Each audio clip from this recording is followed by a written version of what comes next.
Hi guys, అందరికి కూడా good morning. ఇవాళ వీడియోలో ఏంటంటే ట్రాన్స్పోర్టేషన్ అండ్ ఎక్స్క్రీషన్ సంబంధించి క్వశ్చన్ అండ్ ఆన్సర్స్ అయితే చూద్దాము. సో ఫస్ట్ ఏంటంటే టాపిక్ వైజ్ అంటే ట్రాన్స్పోర్టేషన్ నుంచి క్వశ్చన్స్ ఎలా ఉంటాయి, ఎక్స్క్రీషన్ నుంచి క్వశ్చన్స్ ఎలా ఉంటాయి అంటే ఆ టాపిక్ రిలేటెడ్ అయితే చూద్దాము. అండ్ నెక్స్ట్ సెకండ్ వచ్చేసరికి మనము ఫారెస్ట్ బీట్ ఆఫీసర్కి అయితే ప్రిపేర్ అవుతున్నాం కదా, అంటే వాటి రిలేటెడ్ క్వశ్చన్స్ అంటే ఫారెస్ట్ రిలేటెడ్ క్వశ్చన్స్ ఎలా అడుగుతారు, సో ఆ క్వశ్చన్స్ ఎలా ఉంటాయనేది అయితే ఇప్పుడైతే చూద్దాము. సో ఫస్ట్ వచ్చేసరికి మొక్కల్లో నీరు మరియు ఖనిజాల రవాణా కోసం ఏ టిష్యూ పనిచేస్తుంది అని అయితే ఇవ్వడం జరిగింది. సో ఆప్షన్ ఏ వచ్చేసరికి ప్లోయం, బి వచ్చేసరికి జైలం, సి వచ్చేసరికి క్యాంబియం, డి వచ్చేసరికి ప్యారెంకైమా అని అయితే ఇవ్వడం జరిగింది. సో దీనికి ఆన్సర్ వచ్చేసరికి జైలం అండి. నెక్స్ట్ వచ్చేసరికి ట్రాన్స్లోకేషన్ అనగానేమి అని అయితే ఇచ్చారు. సో ఆప్షన్ ఏ వచ్చేసరికి నీటి ఆవిర్భవనం, బి వచ్చేసరికి ఆక్సిజన్ పరావాహనం, సి వచ్చేసరికి ఆహార పదార్థాల రవాణా, డి వచ్చేసరికి నీరు తొలగింపు. సో దీనికి ఆన్సర్ వచ్చేసరికి ఆహార పదార్థాల రవాణా అండి. నెక్స్ట్ థర్డ్ క్వశ్చన్ వచ్చేసరికి జైలం టిష్యూ ద్వారా రవాణా ఏ దిశగా జరుగుతుంది అని అయితే ఇచ్చారు. సో కేవలం కిందకు, పైకి, అన్ని దిశల్లో అండ్ ఆప్షన్ డి వచ్చేసరికి ఎటు కాదు. సో జైలం టిష్యూ ద్వారా రవాణా వచ్చేసరికి పైకి అయితే జరుగుతుందండి. నెక్స్ట్ నాలుగో క్వశ్చన్ వచ్చేసరికి ప్లోయం ద్వారా సరఫరా అయ్యేదని అయితే ఇవ్వడం జరిగింది. సో ఆప్షన్ ఏ వచ్చేసరికి నీరు అండ్ ఆప్షన్ బి వచ్చేసరికి ఖనిజాలు, సి వచ్చేసరికి ఆహార పదార్థాలు, డి వచ్చేసరికి కార్బన్ డైఆక్సైడ్ అండి. సో దీనికి ఆన్సర్ వచ్చేసరికి ఆహార పదార్థాలు అని అయితే చెప్తున్నారు. అండ్ ఐదో క్వశ్చన్ వచ్చేసరికి రక్తంలో ఆక్సిజన్ను మోయడానికి ఉపయోగపడే కణాలను అయితే ఇవ్వడం జరిగింది. సో ఆప్షన్ ఏ వచ్చేసరికి డబ్ల్యూబీసీ అండ్ బి వచ్చేసరికి ప్లేట్లెట్లు అండ్ సి వచ్చేసరికి ఆర్బీసీ అండ్ డి వచ్చేసరికి ప్లాస్మా అండి. సో మన ఆన్సర్ వచ్చేసరికి ఆర్బీసీ అండి. సో నెక్స్ట్ వచ్చేసరికి రక్తం గడ్డగట్టడంలో ఉపయోగపడేది. సో ఆప్షన్ ఏ వచ్చేసరికి డబ్ల్యూబీసీ అండ్ బి వచ్చేసరికి ప్లేట్లెట్లు, ఆప్షన్ సి వచ్చేసరికి లింఫ్, ఆప్షన్ డి వచ్చేసరికి ప్లాస్మా అండి. సో మన ఆన్సర్ వచ్చేసరికి ప్లేట్లెట్లు అండి. నెక్స్ట్ ఏబి రక్తం గుంపు వ్యక్తిని ఏమంటారు అని అయితే ఇవ్వడం జరిగింది. సో యూనివర్సల్ డోనార్ అంటారా, ఆప్షన్ ఏ. ఆప్షన్ బి వచ్చేసరికి universal receiver and option C వచ్చేసరికి universal rejecter and option D వచ్చేసరికి యూనివర్సల్ యాక్సెప్టర్ అని అయితే ఇవ్వడం జరిగింది. సో మన ఆన్సర్ వచ్చేసరికి యూనివర్సల్ రిసీవర్ అని అయితే అంటారండి. సో నెక్స్ట్ వచ్చేసరికి 8వ క్వశ్చన్ గుండెలో మొత్తం ఎన్ని కక్షలు ఉంటాయి అని అయితే అడుగుతున్నారు. ఆప్షన్ ఏ వచ్చేసరికి 2, ఆప్షన్ బి వచ్చేసరికి 3, ఆప్షన్ సి వచ్చేసరికి 4, ఆప్షన్ డి వచ్చేసరికి 5 అండి.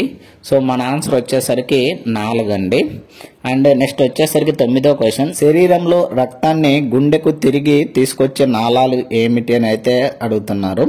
సో ఆప్షన్ ఏ వచ్చేసరికి ధమనులు, ఆప్షన్ బి వచ్చేసరికి సిరలు అండ్ ఆప్షన్ సి వచ్చేసరికి కేశనాళాలు, ఆప్షన్ డి వచ్చేసరికి లింపు నాళాలు. సో మన ఆన్సర్ వచ్చేసరికి సిరలు అండి. నెక్స్ట్ వచ్చేసరికి 10వ క్వశ్చన్ రక్తంలో పసుపు రంగు ద్రవ భాగం పేరైతే ఏంటి అని అడిగితే అడుగుతున్నారు. సో ఆప్షన్ ఏ వచ్చేసరికి ప్లేట్లెట్లు, బి వచ్చేసరికి ప్లాస్మా, సి వచ్చేసరికి లింప్ అండ్ ఆప్షన్ డి వచ్చేసరికి హిమోగ్లోబిన్ అండి. సో మన ఆన్సర్ వచ్చేసరికి ప్లాస్మా. ఓకేనా. నెక్స్ట్ వచ్చేసరికి ఎక్స్క్రీషన్ ఇన్ ఆర్గానిజం సంబంధించి క్వశ్చన్ అండ్ ఆన్సర్స్ అయితే చూద్దాము. సో అమీబాలో విసర్జన కోసం ఉపయోగపడేదని అయితే ఇచ్చారు. సో ఏ వచ్చేసరికి నెఫ్రిడియా, బి వచ్చేసరికి మాల్ఫిజియన్ ట్యూబులు, సి వచ్చేసరికి కాంట్రాక్టైల్ వాక్యులర్ అని అయితే ఇవ్వడం జరిగింది అండ్ డి వచ్చేసరికి కిడ్నీ అండి. సో మన ఆన్సర్ వచ్చేసరికి కాంట్రాక్టైల్ వాక్యూల్ అని అయితే చెప్తున్నారు. నెక్స్ట్ 12வது వచ్చేసరికి ఎర్తువాంలో విసర్జనకు ఉపయోగపడే అవయం ఏంటి అని అయితే అడుగుతున్నారు. సో ఆప్షన్ ఏ వచ్చేసరికి కిడ్నీ అండ్ బి వచ్చేసరికి గాలి కోశం, ఆప్షన్ సి వచ్చేసరికి నెఫ్రీడియా అండ్ ఆప్షన్ డి వచ్చేసరికి మూత్రాశయం అండి. సో మన ఆన్సర్ వచ్చేసరికి నెఫ్రీడియా అండి. నెక్స్ట్ 13వ క్వశ్చన్ కిడ్నీలు మూత్రం రూపంలో తొలగించే ప్రధాన వ్యర్థ పదార్థం ఏమిటనైతే అడుగుతున్నారు. సో ఆప్షన్ ఏ వచ్చేసరికి గ్లూకోజు, ఆప్షన్ బి వచ్చేసరికి యూరియా, ఆప్షన్ సి వచ్చేసరికి హిమోగ్లోబిన్, ఆప్షన్ డి వచ్చేసరికి ప్లాస్మా అయితే ఇవ్వడం జరిగింది. సో మన ఆన్సర్ వచ్చేసరికి యూరియా అండి. ఓకేనా. సో ఇది సో డైలీ మనమైతే దీనికి సంబంధించి అంటే ఏపీ ఫారెస్ట్ బీట్ ఆఫీసర్ సంబంధించి ఎవ్రీ టాపిక్ నుంచి అయితే క్వశ్చన్ అండ్ ఆన్సర్స్ అండ్ దానికి సంబంధించి ఎక్స్పెక్టెడ్ ఏం రావచ్చు అండ్ ఎవ్రీ టాపిక్ నుంచి కూడా ఈచ్ అండ్ ఎవ్రీ టాపిక్ నుంచి కూడా ఏమేం క్వశ్చన్స్ ఉంటాయి, సో వాటిలో క్వశ్చన్స్ ఏంటనేది అయితే డైలీ నేనైతే వీడియో చేయడానికి అయితే ట్రై చేస్తున్నా గైస్. సో వీడియోకి అయితే లైక్ చేసి సబ్స్క్రైబ్ అయితే చేసుకోండి ఎవరైనా కానీ కొత్తగా చూస్తున్నట్లయితే. సో నెక్స్ట్ వచ్చేసరికి 14ది, కిడ్నీల నుంచి మూత్రాన్ని బ్లాడర్కు తీసుకొచ్చే నాళం ఏమిటని అయితే అడుగుతున్నారు. సో ఆప్షన్ ఏ వచ్చేసరికి యూరెత్రా అండ్ బి వచ్చేసరికి యూరేటర్ అండ్ సి వచ్చేసరికి లింప్ నాళం, డి వచ్చేసరికి ప్లాస్మా నాళం అండి. సో మన ఆన్సర్ వచ్చేసరికి యూరేటర్ అండి. సో నెక్స్ట్ 15ది, శరీరంలో నీరు లవణాల సమతుల్యతను నియంత్రించే ప్రక్రియ అయితే అడుగుతున్నాడు. సో ఆప్షన్ ఏ వచ్చేసరికి విసర్జన అండ్ బి వచ్చేసరికి ట్రాన్స్లోకేషన్ అండ్ సి వచ్చేసరికి ఆస్మో రెగ్యులేషన్ అయితే ఇవ్వడం జరిగింది అండ్ ఆప్షన్ డి వచ్చేసరికి శ్వాసక్రియ అయితే ఇవ్వడం అయితే జరిగింది. సో ఆప్షన్ సి వచ్చేసరికి ఆస్మో రెగ్యులేషన్ అనేది అయితే మన ఆన్సర్ అయితే అవుతుందండి. సో నెక్స్ట్ వచ్చేసరికి నర్వస్ సిస్టమ్ అండ్ హార్మోన్స్ నుంచి అయితే సో ఎలా అడగచ్చు ఏమేం క్వశ్చన్స్ అనేది అయితే చూద్దాము. సో ఫస్ట్ వచ్చేసరికి రిఫ్లెక్స్ చర్యలో ప్రధానంగా పాల్గొనే భాగం ఏంటని అయితే అడుగుతున్నారు. సో ఆప్షన్ ఏ వచ్చేసరికి మెదడు అండ్ బి వచ్చేసరికి స్పైనల్ కార్డు అండ్ సి వచ్చేసరికి నాడులు అండ్ ఆప్షన్ డి వచ్చేసరికి కండరాలండి. సో మన ఆన్సర్ వచ్చేసరికి స్పైనల్ కార్డ్ అండి. నెక్స్ట్ 17ది వచ్చేసరికి బ్లడ్ షుగర్ స్థాయిని నియంత్రించే హార్మోన్ ఏమిటని అయితే అడుగుతున్నారు. సో ఏ వచ్చేసరికి అడ్రినల్ అండ్ బి వచ్చేసరికి థైరాక్సిన్ అండ్ ఆప్షన్ సి వచ్చేసరికి ఇన్సులిన్ అండి. సో నెక్స్ట్ ఆప్షన్ డి వచ్చేసరికి గ్లూకోజ్. సో దీనికి మన ఆన్సర్ వచ్చేసరికి ఇన్సులిన్ అండి. సో నెక్స్ట్ వచ్చేసరికి 18ది, అపాయ సమయంలో శరీర స్పందనకు వేగంగా చేసే హార్మోన్ ఏంటనైతే అడుగుతున్నారు. సో ఆప్షన్ ఏ వచ్చేసరికి ఇన్సులిన్, ఆప్షన్ బి వచ్చేసరికి growth hormone and option C వచ్చేసరికి అడ్రినలిన్, ఆప్షన్ డి వచ్చేసరికి కార్టిసోల్ అని అయితే ఇవ్వడం జరిగింది. సో మన ఆన్సర్ వచ్చేసరికి అడ్రినలిన్ అండి. నెక్స్ట్ 19ది అండి, హార్మోన్లు ఉత్పత్తి అయ్యే చోటు ఏంటనైతే అడుగుతున్నారు.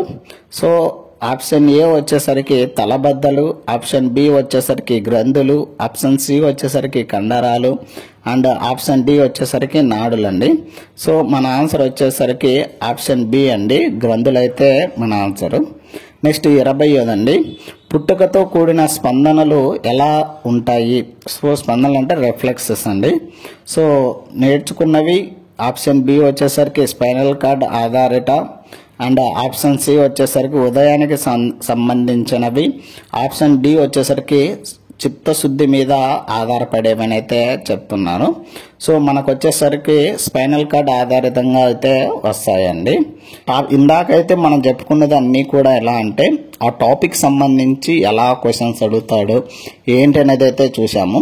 సో ఇప్పుడు ఏంటంటే మనం ఫారెస్ట్ బీట్ ఆఫీసర్కి ఒకవేళ ఫారెస్ట్ రిలేటెడ్ అడిగితే క్వశ్చన్స్ ఆ టాపిక్ నుంచి అంటే ట్రాన్స్పోర్టేషన్ అండ్ ఎక్స్క్రేషన్ నుంచి సో ఫారెస్ట్ రిలేటెడ్ క్వశ్చన్స్ అడగచ్చు కదా, చెప్పలేం కదా. సో అందువల్ల ఏంటంటే మనం ఫారెస్ట్ రిలేటెడ్ అయితే క్వశ్చన్స్ అయితే చూద్దాము. ఓకేనా. సో ఫస్ట్ వచ్చేసరికి జలవాహిక ద్వారా నీటి రవాణా ప్రక్రియ అడవిలో ఉన్న మొక్కలకు ముఖ్యమైనది ఎందుకు అని అయితే అడుగుతున్నారు. సో ఆప్షన్ ఏ వచ్చేసరికి పుష్పాల తయారీకి అండ్ ఆప్షన్ బి వచ్చేసరికి నీటి స్థిరంగా ఉంచడానికి అండ్ ఆప్షన్ సి వచ్చేసరికి ఎండాకాలం నీటి నిర్వహణకు అండ్ ఆప్షన్ డి వచ్చేసరికి శ్వాసక్రియ పెంచడానికి అండి. సో మన ఆన్సర్ వచ్చేసరికి ఎండాకాలంలో నీటి నిర్వహణకనైతే మన ఆన్సర్ అండి. సో నెక్స్ట్ 2వది వచ్చేసరికి అడవిలోని ఎక్కువ ఎత్తు కలిగిన చెట్లు నీటిపైకి ఎలా తీసుకుంటాయి అని అయితే చెప్తున్నారు. సో ఆప్షన్ ఏ వచ్చేసరికి గాలి పీడనం ద్వారా, ఆప్షన్ బి వచ్చేసరికి వేరుల ఒత్తిడితో, అండ్ ఆప్షన్ సి వచ్చేసరికి వాపరేషన్ పుల్స్ అంటే ట్రాన్స్పోర్టేషన్ పుల్ ద్వారానైతే ఇవ్వడం జరిగింది. అండ్ ఆప్షన్ డి వచ్చేసరికి ఆకుల ద్వారా నేరుగానైతే చెప్తున్నారు.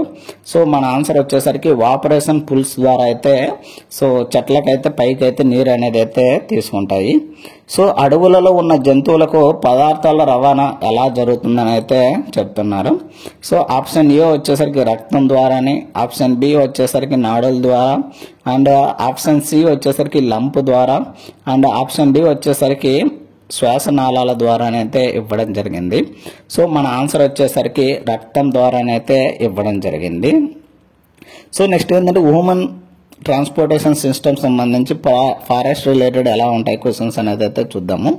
అడవుల్లో పనిచేసే ఫారెస్ట్ గార్డులకు శారీరక శ్రమ అధికంగా ఉండే నేపథ్యంలో శరీరంలో హిమోగ్లోబిన్ స్థాయి తక్కువైతే ఏమవుతుందని అయితే అడుగుతున్నారు.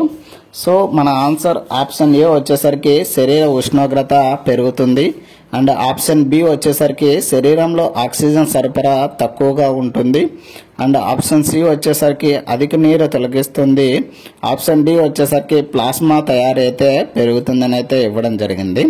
సో మన ఆన్సర్ వచ్చేసరికి శరీరంలో ఆక్సిజన్ సరఫరా తక్కువగా అయితే ఉంటుందనేది అయితే మన ఆన్సర్ అండి. నెక్స్ట్ ఐదోదండి. సో వన్యప్రాణులను చికిత్స చేయడానికి ఒకే రక్త గుంపు అవసరమయ్యే సందర్భాలలో యూనివర్సల్ డోనార్ రక్త గుంపు ఏదని అయితే అడుగుతున్నారు. సో ఆప్షన్ ఏ వచ్చేసరికి AB blood group, and option B వచ్చేసరికి A blood group, and option C వచ్చేసరికి B blood group, and option D వచ్చేసరికి ఓ బ్లడ్ గ్రూప్ అండి. సో మనకు ఆల్రెడీ తెలుసు యూనివర్సల్ డోనార్ వచ్చేసరికి ఆప్షన్ ఓ అండి. నెక్స్ట్ ఆరోది, వన్యప్రాణుల్లో గాయాల సమయంలో రక్తం గడ్డ కట్టడం ఎందుకు అవసరం అని అయితే ఇవ్వడం జరిగింది. సో ఆప్షన్ ఏ వచ్చేసరికి రక్తం తగ్గించేందుకు, అండ్ ఆప్షన్ బి వచ్చేసరికి నీటి నిల్వ కోసము, ఆప్షన్ సి వచ్చేసరికి రక్తపోటు సమతుల్యత కోసం, అండ్ ఆప్షన్ డి వచ్చేసరికి ఎక్కువ రక్తాన్ని నివారించేందుకు. సో మాకు ఆప్షన్ ఆన్సర్ వచ్చేసరికి ఆప్షన్ డి అనేది అయితే ఆన్సర్ అండి, ఎక్కువ రక్తాన్ని నివారించేందుకు. నెక్స్ట్ వచ్చేసరికి ఎక్స్క్రీషన్ ఇన్ అనిమల్స్ అని అయితే ఇవ్వడం జరిగింది. అడవుల్లో జీవించే అతి చిన్న జీవులు ఎగ్జాంపుల్ ఏంటంటే అమీబా విసర్జన ఎలా చేస్తాయని అయితే అడుగుతున్నారు. సో ఆప్షన్ ఏ వచ్చేసరికి మూత్రనాళం ద్వారా, ఆప్షన్ బి వచ్చేసరికి శ్వాస ద్వారాల ద్వారా, అండ్ ఆప్షన్ సి వచ్చేసరికి కాంట్రాక్టైల్ వాక్యూల్ ద్వారా, అండ్ ఆప్షన్ డి వచ్చేసరికి స్క్విన్ ద్వారా. సో మన ఆన్సర్ వచ్చేసరికి కాంట్రాక్టియల్ వాక్యూల్ ద్వారా అయితే జరుగుతుంది. సో నెక్స్ట్ ఆప్షన్ డి ఎనిమిదోది వచ్చేసరికి ఎర్త్వామ్స్ అడవుల్లో మట్టిని ఎటువంటి మార్పులకు గురి చేస్తాయి.